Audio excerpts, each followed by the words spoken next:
El año 586 a.C. marcó el fin de un mundo y el comienzo de otro completamente diferente. Cuando el rey babilónico Nabucodonosor II ordenó la destrucción del primer templo, no solo estaba conquistando una ciudad, estaba desmantelando la estructura física y espiritual que había definido al pueblo judío durante siglos. Pero aquí está lo que Nabucodonosor no pudo prever, que al dispersar a los judíos por su imperio no los estaba destruyendo, sino plantando semillas de una nueva forma de ser judío que florecería en tierras lejanas durante milenios. La marcha hacia el exilio no fue solo un desplazamiento geográfico, fue una transformación existencial. Familias enteras caminaron durante meses desde Judá hasta Babilonia, y de allí muchos continuaron hacia las satrapías persas del este. Mordechai, nuestro escriba, se encontró junto a miles de otros judíos en la ciudad de Susa, en el corazón del imperio persa. Aquí, en esta tierra extraña donde el río Ulai susurraba en idiomas que no comprendían, tuvieron que preguntarse, ¿cómo se puede ser judío sin el templo? ¿Cómo se puede adorar a Dios sin el lugar que Él mismo había elegido? La respuesta llegó gradualmente, como llegan todas las grandes transformaciones históricas. Los judíos, en el exilio persa, comenzaron a desarrollar algo revolucionario, una forma de judaísmo que no dependía de un lugar específico, sino de una práctica portable. Crearon sinagogas donde antes había solo el templo. Desarrollaron nuevas formas de oración donde antes había solo sacrificios.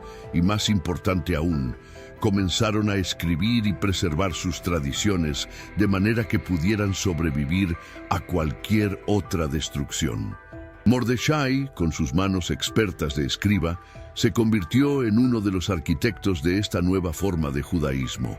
Pero la verdadera prueba llegó 50 años después, en el año 537 a.C., cuando todo cambió de nuevo. Ciro el Grande, el rey persa que había conquistado Babilonia, emitió un decreto que resonó como un trueno en el corazón de cada judío en el exilio. Podían regresar a Jerusalén, podían reconstruir su templo, podían volver a casa. Para muchos, especialmente para los ancianos que habían sido niños durante la destrucción, esta noticia fue como resucitar de entre los muertos. Pero para otros, especialmente para los que habían nacido en el exilio, la decisión no fue tan clara.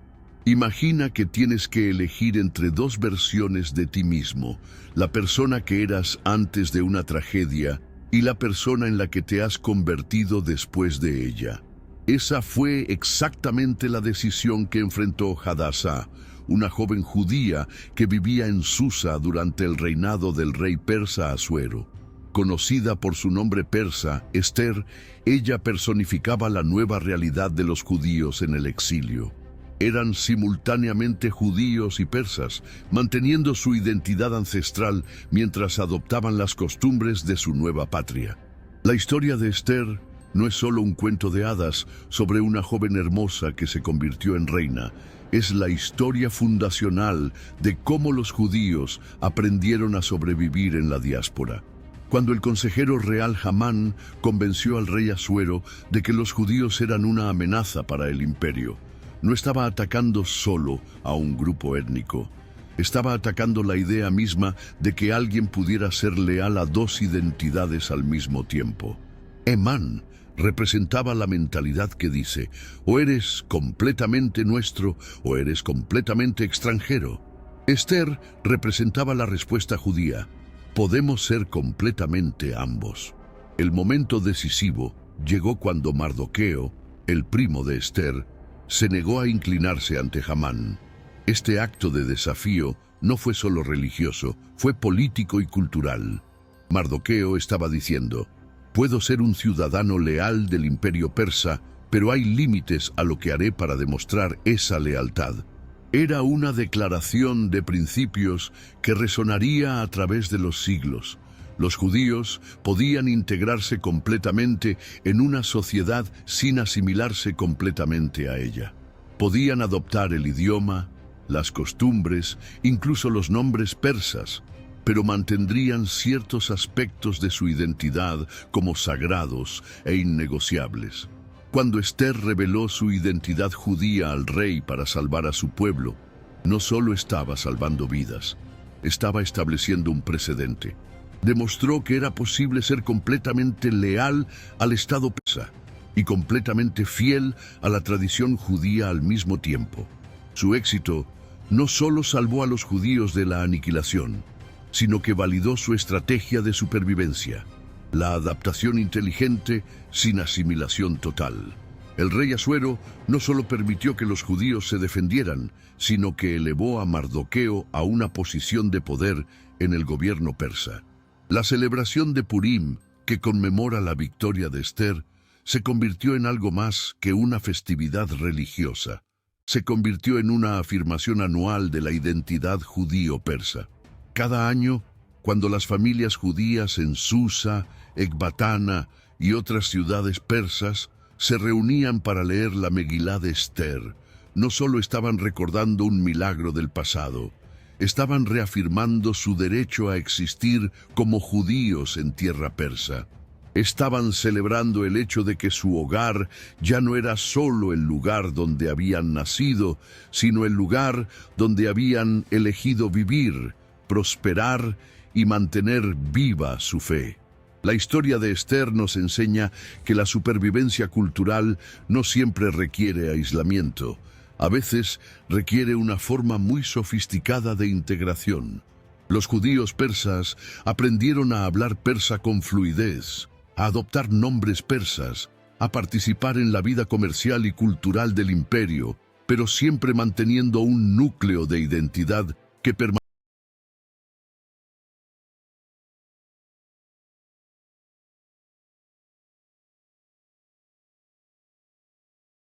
intacto. Desarrollaron lo que podríamos llamar identidad en capas, persas en la plaza pública, judíos en la sinagoga, y una síntesis única de ambos en sus hogares. Si la historia de Esther nos enseñó que la adaptación era posible, los siguientes 1000 años demostrarían que era esencial.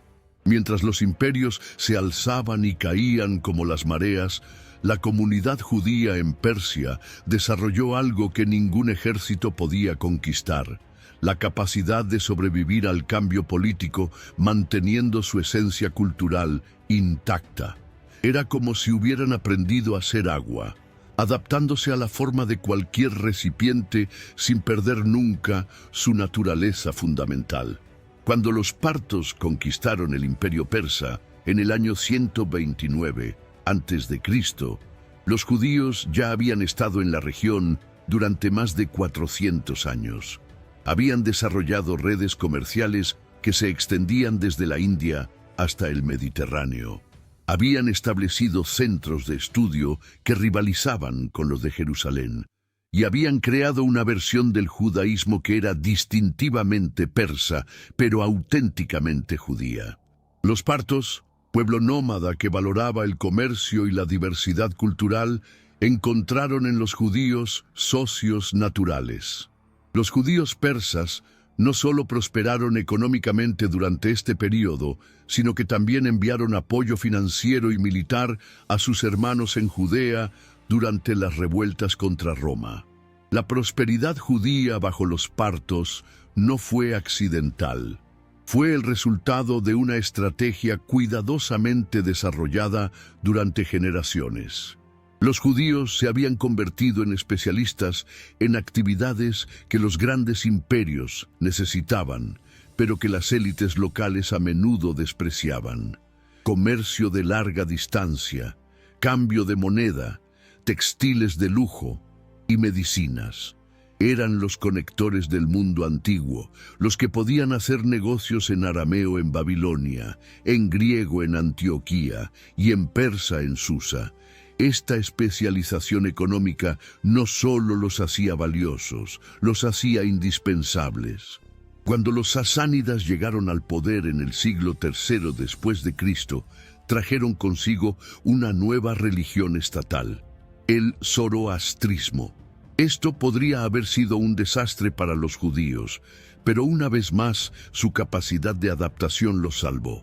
El zoroastrismo, con su énfasis en la lucha entre el bien y el mal, su creencia en un solo Dios supremo y su código ético estricto, tenía sorprendentes similitudes con el judaísmo. Los judíos pudieron encontrar puntos de conexión con la religión dominante sin comprometer sus propias creencias. Algunos eruditos judíos incluso participaron en debates teológicos con los sacerdotes zoroástricos, desarrollando una sofisticada teología comparativa que enriqueció ambas tradiciones. El período sasánida también vio el florecimiento de la erudición judía en Babilonia, que técnicamente formaba parte del imperio persa. Las academias de Sura y Pumbedita produjeron el Talmud babilónico, que se convertiría en la base del judaísmo rabínico durante los siguientes 1500 años.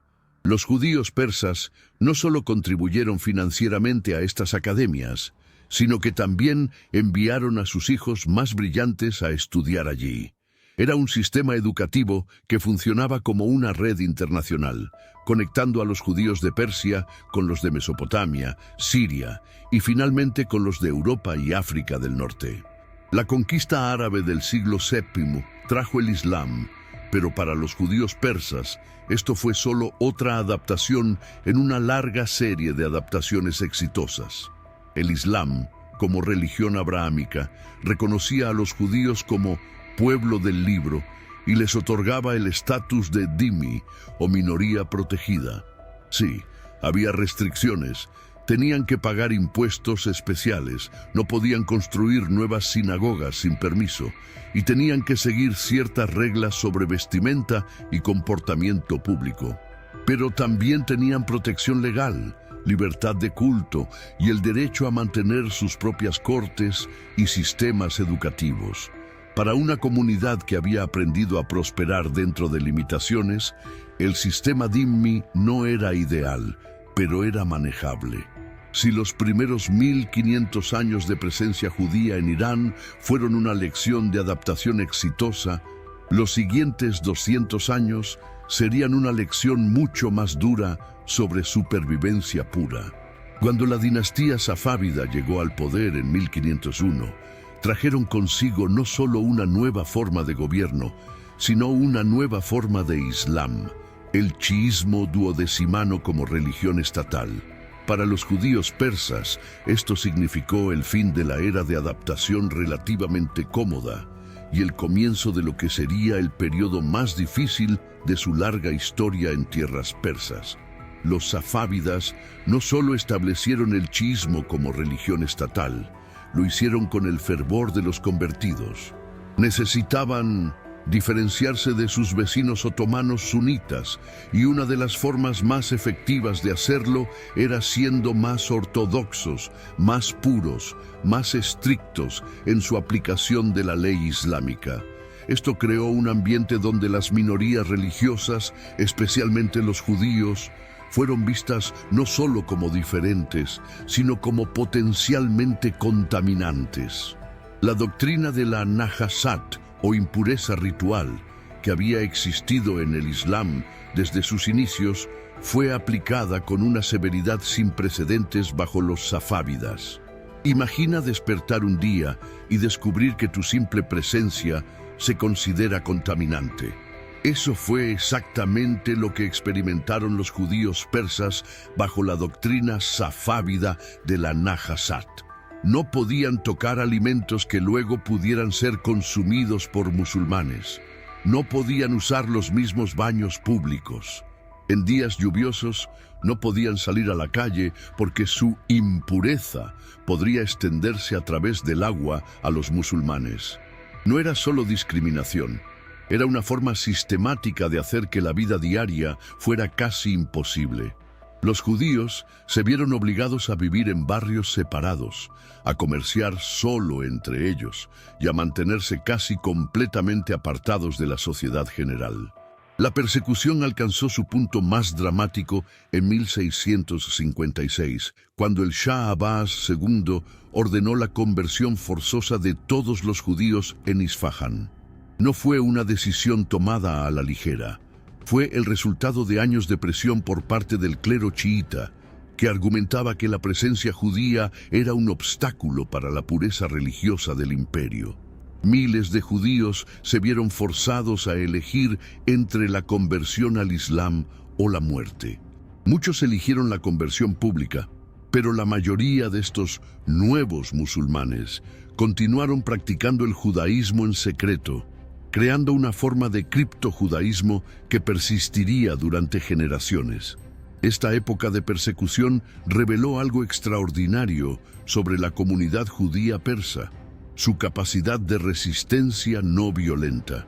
En lugar de rebelarse abiertamente, lo que habría resultado en su aniquilación total, desarrollaron formas sofisticadas de preservar su cultura en las sombras. Las mujeres judías se convirtieron en las principales guardianas de la tradición, enseñando a sus hijos oraciones hebreas disfrazadas como canciones persas, manteniendo las leyes dietarias bajo el pretexto de preferencias familiares y preservando las historias bíblicas como cuentos folclóricos. Era una forma de resistencia que no dependía de la fuerza, sino de la memoria y la determinación.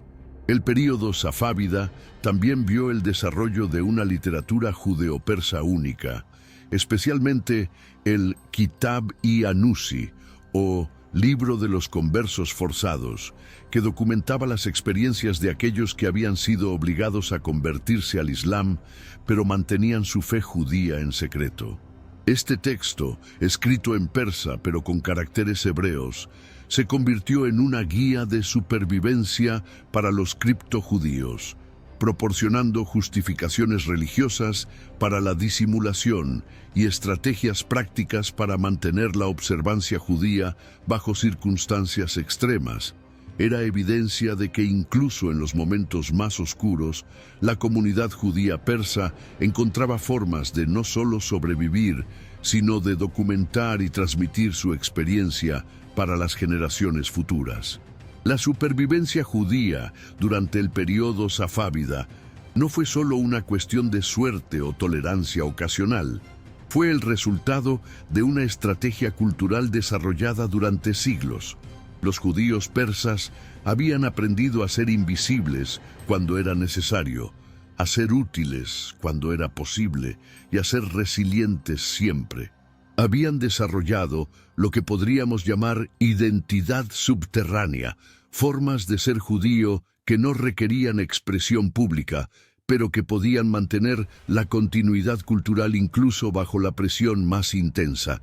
Era una lección que les serviría bien en los siglos venideros, cuando enfrentarían nuevos desafíos y nuevas oportunidades para expresar su identidad judío-persa única.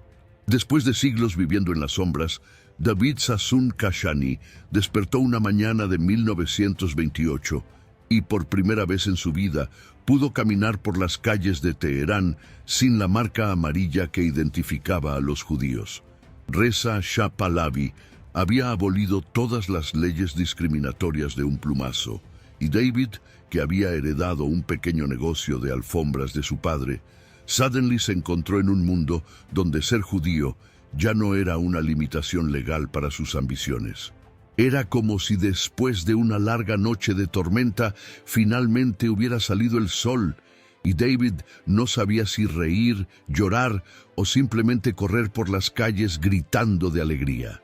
La transformación que experimentó Irán bajo Reza Shah Pahlavi a partir de 1925 fue nada menos que una revolución cultural.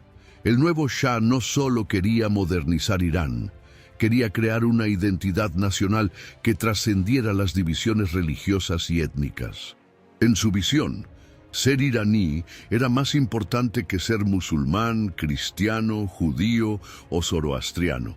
Para los judíos persas, esto representó la primera oportunidad en casi 400 años de participar completamente en la vida pública de su país natal. Era como si les hubieran quitado cadenas invisibles que ni siquiera sabían que llevaban. El impacto de esta liberación fue inmediato y dramático. Las escuelas de la Alliance Israelite Universelle, que habían operado de manera semi-clandestina, de repente pudieron expandirse abiertamente. Para 1945, el 80% de los judíos iraníes sabían leer y escribir, una tasa de alfabetización que superaba a la de muchos grupos en la sociedad iraní.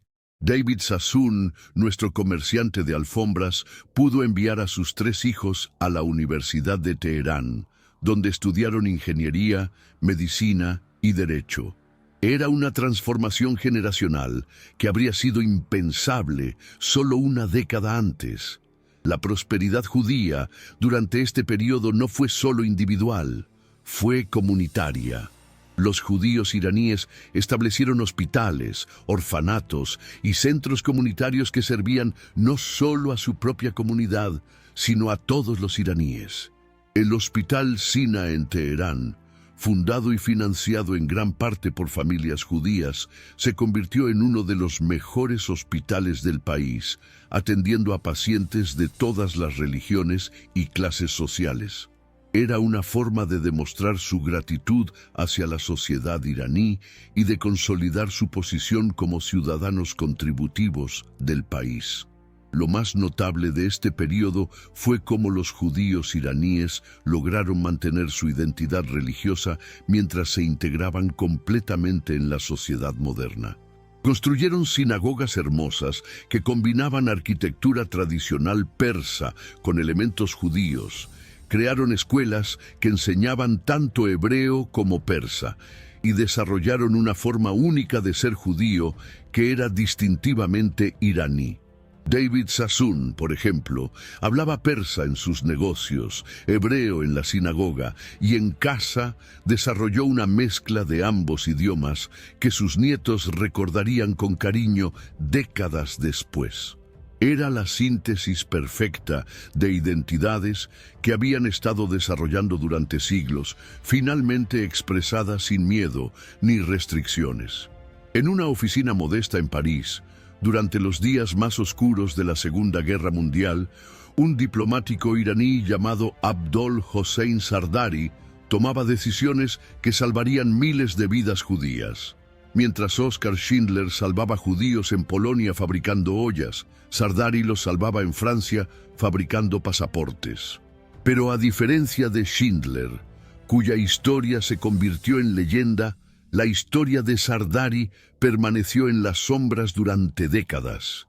Quizás era apropiado para un hombre que había aprendido el valor del heroísmo silencioso de la propia tradición de supervivencia discreta de los judíos persas. Zardari no era judío, pero había crecido en Irán durante el periodo de modernización de Reza Shah, cuando las ideas de ciudadanía iraní trascendían las divisiones religiosas.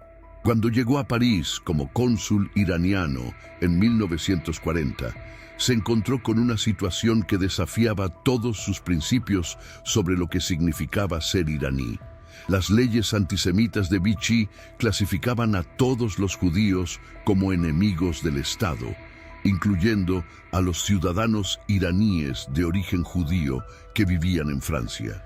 Para Zardari, esto no era solo injusto, era un insulto a la soberanía iraní. Si Irán consideraba a estos individuos como ciudadanos iraníes, ¿quién era Francia para decir lo contrario? La genialidad de Zardari no estaba solo en su valentía, sino en su comprensión profunda de la burocracia. En lugar de confrontar directamente las leyes antisemitas, las rodeó con argumentos legales tan sofisticados que los propios nazis no supieron cómo responder. Argumentó que los judíos iraníes no eran realmente judíos, en el sentido racial que los nazis entendían el término, sino iraníes arios, que practicaban una religión antigua. Utilizó la obsesión nazi con la pureza racial contra ellos mismos, creando una categoría legal que protegía a los judíos iraníes sin cuestionar directamente la ideología nazi. Durante 4 años, De 1940 a 1944, Sardari operó lo que esencialmente era una fábrica de salvamento. Su oficina consular se convirtió en un refugio donde los judíos iraníes y también muchos judíos de otros países que él logró adoptar como iraníes podían obtener documentos que los protegían de la deportación. Pero Sardari no trabajaba solo.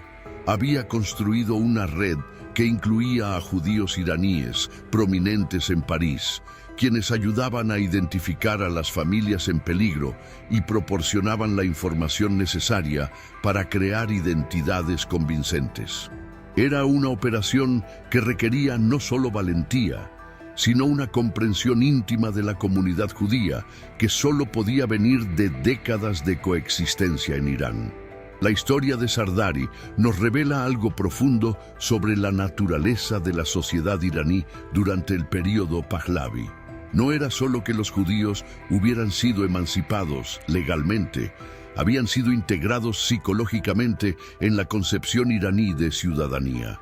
Para Sardari, salvar a los judíos iraníes no era un acto de altruismo hacia una minoría, era un acto de patriotismo iraní. Era defender la dignidad de todos los ciudadanos iraníes, independientemente de su religión. Esta mentalidad explica por qué los judíos iraníes no solo prosperaron durante este período, sino que desarrollaron un sentido de pertenencia a Irán que era tan fuerte como su identidad judía. Cuando la guerra terminó, Sardari nunca buscó reconocimiento por sus acciones. Regresó silenciosamente a Irán y continuó su carrera diplomática como si salvar miles de vidas hubiera sido simplemente parte de su trabajo diario. No fue hasta décadas después que los historiadores comenzaron a documentar la magnitud de sus acciones. Para entonces, muchas de las familias que había salvado habían emigrado de Francia a Israel, Estados Unidos y otros países, llevando consigo historias de un diplomático iraní que arriesgó su carrera y su vida para protegerlos. Era un recordatorio de que el heroísmo a menudo viene en formas inesperadas y que la historia de los judíos en Irán no es solo una historia de supervivencia, sino también una historia de la capacidad humana para trascender las divisiones religiosas y étnicas en nombre de principios más altos. En 1978, cuando Habib El-Ghanian se asomaba desde las ventanas de su oficina en el piso 30 del edificio Plasco, en el centro de Teherán, podía ver una ciudad que su padre apenas habría reconocido. Las calles bullían con automóviles Mercedes y Taycan. Las mujeres caminaban con minifaldas junto a otras con chador, y en los cafés de la avenida Shah se mezclaban conversaciones en persa, inglés, francés y hebreo. Habib era el presidente de la Asociación de Judíos Iraníes, un hombre de negocios exitoso con intereses en construcción, textiles y comercio internacional. Era también, sin saberlo, una de las últimas personas en experimentar lo que sería recordado como la Edad de Oro de los judíos en Irán. La comunidad judía de Irán en 1978 era una historia de éxito extraordinaria por cualquier medida. Con aproximadamente 80.000 miembros, era la comunidad judía más grande en el Medio Oriente fuera de Israel y una de las más prósperas del mundo. En Teherán vivían unos 60.000 judíos, concentrados principalmente en barrios como Yusefabad y partes del centro de la ciudad, donde habían construido sinagogas magníficas, escuelas modernas y centros comunitarios que rivalizaban con cualquier cosa en Nueva York o Londres. No era solo una comunidad, era una sociedad dentro de una sociedad, completamente integrada pero distintivamente judía. Lo que hacía especial a esta comunidad no era solo su tamaño o su riqueza, sino la forma única en que había logrado ser simultáneamente iraní-judía. Los niños judíos asistían a escuelas donde aprendían persa clásico junto con hebreo moderno, donde estudiaban la historia de Irán con el mismo cuidado que la historia judía, y donde celebraban tanto Nowruz como Pesach. Habib el-Ghanian, por ejemplo, era tan conocido por sus contribuciones filantrópicas a instituciones iraníes no judías como por su liderazgo en la comunidad judía. Había construido hospitales, financiado becas universitarias y apoyado proyectos de infraestructura que beneficiaban a todos los iraníes. La prosperidad económica de la comunidad judía era notable, pero no era accidental. Durante décadas, los judíos iraníes habían desarrollado expertise en industrias que se expandían rápidamente durante el boom petrolero de los años 60 y 70. Construcción, textiles, comercio internacional y servicios financieros. Familias como los el-Ghanian habían construido imperios comerciales que empleaban a miles de iraníes de todas las religiones. Otros, como la familia Netzer, se habían especializado en la importación de tecnología médica, convirtiendo a Irán en un centro regional para equipos hospitalarios avanzados. Era una integración económica tan profunda que sería imposible desarmarla sin dañar seriamente la economía iraní en general. La vida cultural de la comunidad judía durante este periodo era igualmente vibrante. Teherán tenía más de 30 sinagogas activas, desde la histórica sinagoga Haim hasta las modernas sinagogas de Yusef Abad, que combinaban arquitectura tradicional persa con diseño contemporáneo.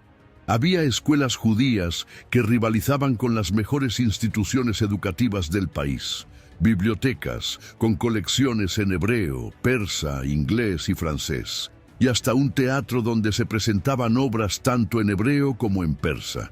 Los jóvenes judíos iraníes asistían a las mejores universidades del país y del mundo, regresando para contribuir a la modernización de Irán en campos como medicina, ingeniería y tecnología.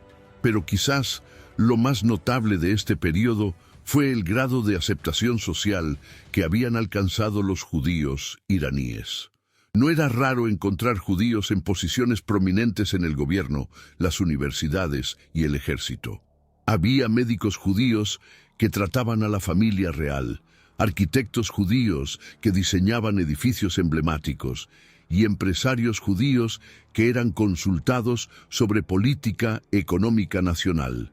Habib el-Ghanian mismo tenía acceso directo al Shah y era considerado uno de los líderes empresariales más influyentes del país. Era una integración tan completa que muchos judíos iraníes comenzaron a creer que habían encontrado la forma perfecta de ser judío en el mundo moderno, manteniendo su identidad religiosa y cultural mientras participaban completamente en la sociedad nacional. El teléfono sonó en la casa de Habib el-Ghanian a las 5 de la madrugada del 9 de mayo de 1979. Su esposa, Golnar, respondió con voz temblorosa, esperando las noticias que toda la comunidad judía había estado temiendo durante meses. «Lo siento mucho», dijo la voz al otro lado de la línea. «Habib fue ejecutado esta mañana». En ese momento, no solo murió un hombre, murió una era completa de la historia judía en Irán. Los 2700 años de adaptación exitosa, de prosperidad creciente, de integración gradual pero constante, se transformaron de repente en una historia del pasado. La Revolución Islámica de 1979 no comenzó como una revolución antisemita. De hecho, muchos judíos iraníes, especialmente los más jóvenes y politizados, habían apoyado inicialmente el movimiento contra el Shah, creyendo que estaban participando en una revolución democrática que traería más libertades para todos los iraníes. Algunos judíos incluso habían participado en las manifestaciones, llevando pancartas que decían «Moses, Jesus and Muhammad were all prophets». Moisés, Jesús y Mahoma fueron todos profetas. Pensaban que estaban ayudando a crear un Irán más justo e inclusivo. La realidad se hizo evidente rápidamente. Habib El-Ghanian, fue arrestado en marzo de 1979, apenas 2 meses después del triunfo de la revolución, acusado de corrupción en la tierra y de mantener contactos con Israel. Su juicio, si se puede llamar así, duró menos de 20 minutos. No tuvo derecho a un abogado, no pudo presentar evidencia en su defensa y no hubo apelación posible. Su ejecución fue anunciada en la Radio Nacional como un ejemplo de la justicia revolucionaria contra los enemigos del pueblo. Para la comunidad judía, el mensaje era claro: la era de aceptación e integración había terminado de la forma más brutal posible. El pánico que siguió a la ejecución de El-Ghanian fue inmediato y comprensible.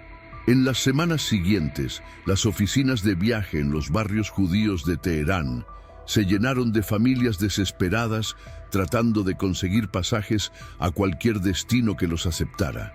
Estados Unidos, Israel, Europa, incluso países de América Latina, que muchos no habrían podido ubicar en un mapa antes de la revolución. El aeropuerto Mehrabad se convirtió en un lugar de despedidas desgarradoras, donde familias que habían vivido en Irán durante generaciones se despedían sin saber si volverían a verse alguna vez. Lo que hizo especialmente trágica esta emigración masiva fue la rapidez con que ocurrió. A diferencia de otros éxodos judíos en la historia, que habían sido graduales o habían dado tiempo para la preparación, la salida de Irán en 1979 fue precipitada y caótica. Las familias tuvieron que abandonar propiedades, negocios y posesiones que habían acumulado durante generaciones. La familia El-Ghanian, por ejemplo, perdió un imperio comercial valorado en cientos de millones de dólares. Otros perdieron fábricas, casas y hasta objetos familiares que habían pasado de padres a hijos durante siglos. Era como si una biblioteca entera de memoria cultural hubiera sido dispersada a los vientos en cuestión de meses. Para aquellos que decidieron quedarse, la vida cambió drásticamente de la noche a la mañana. Las sinagogas, que una vez habían sido centros comunitarios vibrantes, se convirtieron en lugares de culto discreto. Las escuelas judías fueron cerradas o puestas bajo supervisión gubernamental estricta. Los negocios judíos fueron sujetos a investigaciones constantes y muchos profesionales judíos encontraron que sus carreras habían llegado a un final abrupto. Rosa Gahremani, una maestra de escuela que decidió quedarse en Irán, recordaría años después: de la noche a la mañana pasamos de ser iraníes judíos a ser judíos que vivían en Irán. La diferencia puede sonar sutil, pero cambió completamente la forma en que nos veíamos a nosotros mismos y la forma en que otros nos veían. Rosa Gahremani tenía 53 años cuando tomó la decisión más difícil de su vida. Mientras sus hermanos empacaban sus pertenencias para emigrar a Los Ángeles y su mejor amiga se preparaba para mudarse a Israel, Rosa decidió quedarse en Isfahán. «Esta es mi casa», le dijo a su familia. «He enseñado en esta escuela durante 30 años. Mis estudiantes me necesitan, mi país me necesita y yo necesito a mi país». Era 1980, un año después de la revolución, y Rosa no tenía idea de que estaba a punto de convertirse en parte de un experimento social extraordinario. ¿Cómo mantener viva una identidad judía en un país que había decidido que los judíos ya no eran completamente bienvenidos? La decisión de quedarse no fue fácil para ninguno de los aproximadamente 40.000 judíos que permanecieron en Irán después del éxodo inicial. Cada familia tenía sus razones. Algunos eran demasiado ancianos para empezar de nuevo en un país extranjero, otros tenían negocios o propiedades que no podían abandonar, y algunos, como Rosa, simplemente se negaban a ser expulsados de la tierra que consideraban su hogar. Pero independientemente de sus motivaciones, todos enfrentaron el mismo desafío fundamental: cómo seguir siendo judío en un país que había redefinido la ciudadanía en términos exclusivamente islámicos. La estrategia que desarrollaron fue una versión moderna de las técnicas de supervivencia que sus antepasados habían perfeccionado durante el período safávida. Visibilidad selectiva. En público, especialmente en el trabajo y en las interacciones con las autoridades, minimizaban su identidad judía. Rosa, por ejemplo, dejó de usar su nombre hebreo, Ruth, y comenzó a presentarse solo como Rosa. Aprendió a navegar las nuevas reglas sociales, cuándo hablar, cuándo permanecer en silencio, cómo demostrar lealtad al sistema sin comprometer sus valores fundamentales. En privado, sin embargo, la comunidad judía iraní desarrolló una vida comunitaria intensa y sorprendentemente vibrante. Las sinagogas, aunque menos visibles, continuaron funcionando. Las familias continuaron celebrando Shabbat, festivales y ceremonias de vida como Brit Milá y Bar Mitzvah. Los niños seguían aprendiendo hebreo, aunque ahora en clases mucho más pequeñas y discretas. Rosa comenzó a enseñar hebreo los sábados por la mañana en su casa, transformando su sala de estar en una escuela improvisada donde una nueva generación de judíos iraníes aprendía a leer la Torá. La revolución tecnológica de las décadas siguientes proporcionó nuevas herramientas para mantener las conexiones comunitarias. Cuando llegó el Internet en los años 90, los judíos iraníes que se habían quedado pudieron reconectarse con familiares y amigos que habían emigrado décadas antes.